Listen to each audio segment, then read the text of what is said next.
울산 남구와 중구가 부동산 조정지역으로 묶인 가운데 집값 담합 등 부동산 시장 교란 행위에 대한 고강도 단속도 시작됐습니다.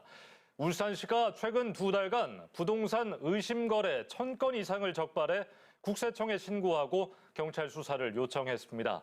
이 가운데 분양권 실거래가를 허위로 낮게 신고한 사례가 무더기로 적발됐는데요.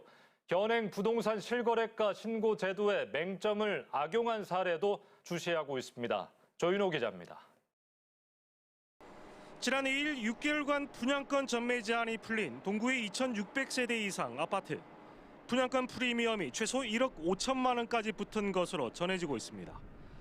그런데 분양권 실거래 신고 물량 467건 대부분의 신고액은 1,000만 원 정도. 열의 7, 8은 외지인 거래로 밝혀졌습니다.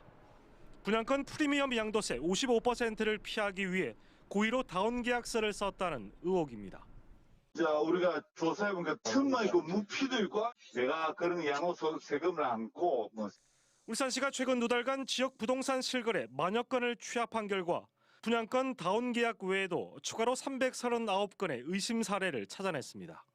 편법 증여나 탈세가 의심되는 미성년자나 현금, 법인 자금 거래 외에도 가격 담합이 의심되는 실거래가 신고 취소 493건과 가격 변동이 큰 거래 13건은 현행 실거래가 신고 제도의 맹점을 악용했을 수 있다는 판단입니다.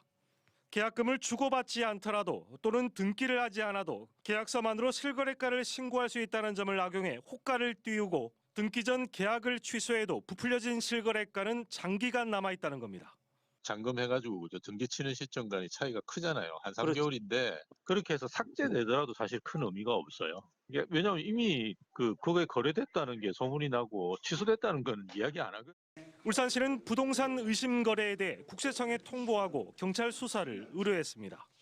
거래 계약을 체결하지 않고 거짓으로 신고한 경우 3천만 원 이하의 과태료가 부과되고 집값 담합 등의 행위에 대해서는 3년 이하의 징역 또는 3천만 원 이하의 벌금에 처하도록 하고 있으며 탈세 목적 전매 등 부동산 투기 조장 행위를 한 개업공인중개사는 자격증 지여의 행정처분.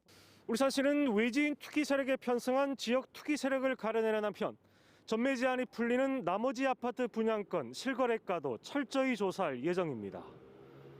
UBC 뉴스 조인호입니다.